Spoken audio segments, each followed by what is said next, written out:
ये गुलाम मुर्तज़ा हैं जो कराची प्रेस क्लब के बाहर 3 दिनों से एहतजाज कर रहे हैं। गुलाम मुर्तज़ा का कहना है कि इनके वालिद गुलाम मुस्तफ़ा सिंध पुलिस में नौकरी करते थे और दौरान ड्यूटी वो फौत हो गए, जिसके बाद उन्हें फौती कोटे पर अभी तक भर्ती नहीं किया गया। गुलाम मुर्तज़ा का क्या कहना है, आइए सुनते हैं। मैं दादू से आया हूँ। मेरा अब्बा पुलिस में हवलदार था, जमादार था। वो 2011 में फौत हो गया ड्यूटी दौरान।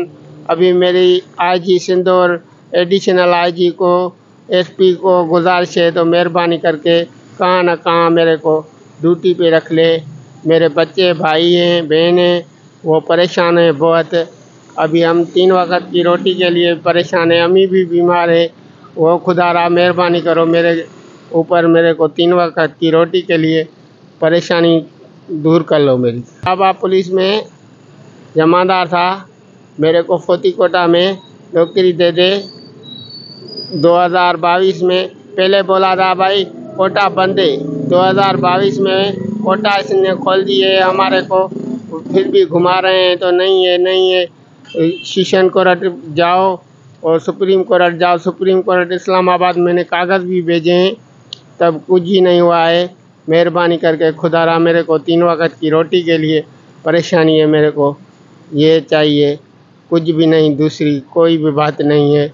मेहरबानी करके एडिशनल आईजी, सिंध आईजी, सारों को मेरी गुजारिश है तो मेहरबानी करके मेरे को 3 वक्त की रोटी के लिए परेशानी है। मेरे को मेरी आईजी सिंध और एडिशनल आईजी, एसपी और सारे जो भी ऑफिसर हैं उससे गुजारिश है तो मेरे को माली जहाँ पट्टे वाली जहाँ कोई ना कोई चीज़ नौकरी दिला दे। हमारे भाई बहन बच्चे छोटे हैं, मेहरबानी करके मेरे को 3 वक्त की रोटी के लिए मेरे को चाहिए।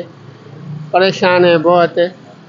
मेरा नाम भी आ गया था दादू के लिस्ट में, अभी कराची की लिस्ट में नहीं नाम दिया। सईदाबाद ट्रेनिंग सेंटर पे भी मेरे को बुलाया था। अभी मैं गरीब बंदा हूँ। अर्थतम जमात तालीम है हमारे पास, वो दूसरी भी तालीम दूसरी से भी गर्क हो रही है। मेहरबानी करके मेरी गुजारिश है तो मेरे को कहाँ न कहाँ रोज़ी करने के लिए